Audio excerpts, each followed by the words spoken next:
Hi guys, welcome back to my channel. So first time यार मैं घर पे ना कुछ ऐसा ट्राई कर रही हूँ। तो मैंने ये हेल्दी लड्डू बनाए हैं, जिसमें क्या क्या चीज़ें मैंने मिक्स की है वो तो आगे आप वीडियो में देखोगे ही। प्लस मैं आपको बताऊँ कि अगर आपके बैक पेन रहता है, बॉडी में कहीं पे भी पेन रहता है या फिर वीकनेस रहती है, डेफिनेटली ट्राई दिस। मतलब बहुत अमेजिंग है। ये सारी चीज़ें मैंने इसमें डाली हैं। तो सबसे पहले गोंद है, बेसन है एंड मैंने बादाम मंगा लिए थे। मेवा का जो भी सामान होता है वो सारा मैंने यहाँ पे मंगा लिया था। एंड दिस क्या बोलते हैं यार, आधी चीज़ों के तो मैं नाम भी भूल गई। ओके, ये सीड्स थे वाटरमेलन सीड्स एंड ये है बूरा। तो ये सारी चीज़ें मैंने ब्लिंकिट से ऑर्डर कर ली थी। एंड मैंने ये भुने हुए चने मंगाए हैं, क्योंकि माना जाता है कि ये काफ़ी ज़्यादा हेल्दी होते हैं। और इसके बाद मैंने अपनी कढ़ाई चढ़ा ली। सबसे पहले मैंने गोंद को इस तरीके से पैन में डाल दिया। तो ना यार, ये सिंपली बहुत ईजी है बनाना। मतलब ऐसा नहीं है, थोड़ा टाइम गेनिंग है, ठीक है, लेकिन बनाने में बहुत मज़ा आएगा और ये पॉप हो जाएंगे। ये जो गोंद है ये बहुत हेल्पफुल रहता है, थोड़ा गर्म रहता है ये। तो विंटर टाइम में ही इसे मैं सजेस्ट कर रही हूँ। प्लस आपको पता है आफ्टर प्रेगनेंसी भी इसको दिया जाता है, क्योंकि ये काफ़ी अच्छा होता है हमारी बॉडी के लिए। तो बेसिकली यहाँ पे मैंने ये अपने बेटे के लिए, मतलब आन्या के लिए बनाए थे। एंड कुछ इस तरीके से थोड़ी देर बाद ये पॉपअप हो गए। तो आपको पता है क्या चीज़, एक मुझे भी नहीं पता था, तो मेरी मम्मी ने ये चीज़ बताई थी कि इसको ना साथ ही साथ ग्राइंड करना है, क्योंकि ऐसे के ऐसे तो आप लड्डू में डालोगे नहीं ना। तो ये ग्राइंड करने के बाद बिल्कुल ना क्रिस्पी काइंड में टेस्ट आता है। इसका बिल्कुल ग्राइंड नहीं करना है, पतला पतला ग्राइंड कर लेना है, ताकि इसका टेस्ट भी हमारे मुंह में आए जब हम लड्डू खाएं। और आपने जैसे कि स्टार्टिंग में देखा यार, मेरे लड्डू सीरियसली बताऊं बहुत टेस्टी बने हैं। तो कुछ देर बाद जब मैंने इसको पूरा भूना तो ये ऐसे हो गए। आफ्टर दैट थोड़ा सा मैंने यहाँ पे घी ऐड कर लिया। और हाँ, इन्हें बनाने के लिए घी बहुत ज़रूरी है, तो अपने घी की ऑर्डर कर लेना, मतलब तैयारी करके रखना। तो इसके बाद मैंने गाइस बादाम यहाँ पे अच्छे से डाल दिए। सब चीज़ें आपको रोस्ट करनी है। रोस्ट करने के बाद क्या होगा, चीज़ लॉन्ग लास्टिंग चलेगी और जो एक क्रिस्पीपना आएगा ना खाने में, वो बहुत टेस्टी होगा।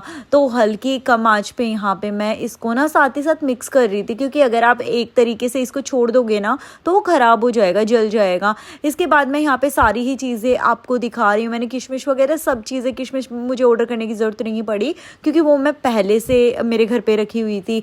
आफ्टर दैट आपने देखा, मैं यहाँ पे दिखा रही थी कि मैंने कम आंच पे यहाँ पे मैं इसको रोस्ट कर रही हूँ। बीच बीच में थोड़ी सी मैं आंच तेज कर रही थी, अदरवाइज ये सेम आंच आपको रखनी है। तो यहाँ पे मेरे जो बादाम थे वो अच्छे से थोड़े क्रिस्पी से हो गए थे। आफ्टर दैट मैंने एक पैन ले लिया था, वहीं मैं सारी चीज़ें डाल रही थी। इसके बाद अब बारी आई किशमिश की। तो किशमिश ना थोड़ी कम ही आप मतलब ऐसे करना, अदरवाइज ये जल जाती है जल्दी। तो मेरे से ये चीज़ हुई थी, हल्की हल्की मैंने कम आंच पे इसको पूरा क्रिस्पी सा बनाया। एंड देन इसको एक पैन में निकाल दिया। देन गाइज, ये वाटरमेलन सीड्स हैं, तो ये ना मोतीचूर वगैरह के लड्डू आप बनाते हो, सॉरी मंगाते हो, उनमें भी पाई जाती है। तो मैंने देखा था कि इस पे ना लोगों के रिव्यूज़ काफ़ी अच्छे थे कि ये टेस्ट जो है वो खाने में बहुत अच्छा कर देती है। तो ये भी बहुत सस्ते आते हैं, मतलब अंडर 1000 रुपीज़ मैं आपको बोलूँगी सारा सामान मेरा आ गया था। घी जो है वो अलग से था। ओके, तो अच्छे से इस चीज़ को भी मैंने रेडिश, थोड़ा सा मतलब बिल्कुल ब्राउन वाला रेडिश नहीं, थोड़ा रेडिश करने की आपको ज़रूरत है। और देन इसके बाद अच्छे से सारी चीज़ों को आपको भून लेना है। मैं यहाँ पे लड्डू, आपको सही बताऊँ, मैं फ़र्स्ट टाइम बना रही थी। और मैंने अब तक ना लड्डू बनते हुए अपने घर पे देखे थे, मम्मी को, दादा को, इन सबको बनाते हुए देखा था, लेकिन मैंने ऐसा कभी कुछ ट्राई नहीं किया था। लेकिन मैंने सोचा यार क्यों ना अन्य के लिए, मतलब बोला जाता है कि हेल्दी होते हैं, तो क्यों ना मैं ट्राई करूँ। तो मैंने भी ट्राई किया और ट्रस्ट मी ये बहुत अमेजिंग बने। देन इसके बाद यहाँ पे मखाने गाइस खून बढ़ाने में भी बहुत अच्छे माने जाते हैं, और हमारी बॉडी में भी, स्किन के लिए भी, बहुत चीज़ों के लिए अच्छे माने जाते हैं। तो अच्छे से मैंने यहाँ पे मखानों को भूनना शुरू कर दिया। मखाने ना वेट के मैनेजमेंट के लिए भी बहुत अच्छे माने जाते हैं। तो अच्छे से मैंने अब भुने हैं मखाने, हल्का हल्का घी मैंने इसमें डाल लिया था। मखानों को ना आपको अच्छे से भूनने की ज़रूरत है, अदरवाइज जब तक इसमें क्रिस्पीपना नहीं आता ना, और अगर आप इसको अच्छे से भून के नहीं डालोगे तो ये बहुत टाइट हो जाते हैं। तो आप देखो मैंने रेडिश से कर दिए थे, जो एक दो जला था मैंने उसको साइड भी कर दिया था।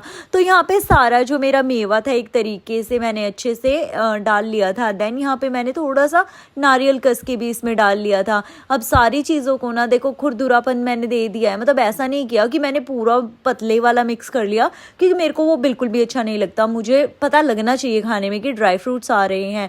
देन इसके बाद यहाँ पे अच्छे से मैंने गोले को भी भून लिया। देन यहाँ पे मखानों को भी भून लिया ताकि ये मोटे मोटे मुंह में ना आए। ठीक है गाइस, अच्छे से सारी चीज़ों को मैंने यहाँ पे कर लिया है मिक्स। इसके बाद अब बारी आ गई घी को गर्म करने की, और इन सारी चीज़ों में मैंने मिला दी बूरा।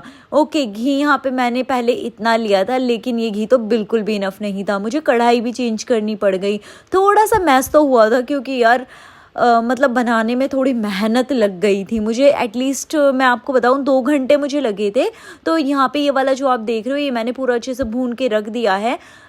शायद मैं वो क्लिप डालना भूल गई। बेसन आपको बहुत अच्छे से भूनना है, ठीक है, क्योंकि चने जो है वो तो भुने हुए आए थे मेरे, लेकिन जो बेसन है जो हल्का सा रेडिश आपको करना है, ब्राउन नहीं करना, बिल्कुल रेडिश करना है। देन सारी चीज़ों को अच्छे से मिक्स करके बहुत सारा घी डाल के गाइज यहाँ पे मैं अपनी फैमिली के साथ ना मैंने उनकी हेल्प ली कि मैं लड्डू अकेले बनाऊंगी तो बहुत टाइम लग जाएगा। तो पूरा मिक्सचर तैयार करने के बाद मैं पहुँच गई नीचे, और सबकी हेल्प से मैंने यहाँ पे बनवाए लड्डू। जो कि साइज़ है ना वो मैंने थोड़ा छोटा ही लिया था, क्योंकि बड़े ना एकदम से खाए नहीं जाते। एंड ये छोटा सा लड्डू ना इतना है कि आप अपने बच्चे के स्नैक्स टाइम में भी दे सकते हो। जब भी वो चिप्स वगैरह बाहर की चीज़ें खाता है उस टाइम में आप ये हेल्दी लड्डू दे सकते हो। इनफेक्ट आप भी इसको खा सकते हो। मैंने भी अपने रूटीन में ना मॉर्निंग में 1 लड्डू लेना शुरू किया है, एंड ट्रस्ट मी, आप इसको 1 महीने तक लेते हो ना तो आपको अपनी बॉडी में खुद फ़र्क दिखेगा, क्योंकि इतना न्यूट्रिशन से भरा है ना ये, इसमें सारी हेल्दी चीज़ें हैं। तो आप बताना मुझे कमेंट्स करके आपको मेरे लड्डू कैसे लगे, लड्डू की रेसिपी कैसी लगी, और आप भी इसको घर में ज़रूर ट्राई करना। मैं मिलती हूँ नेक्स्ट वीडियो में, बाय।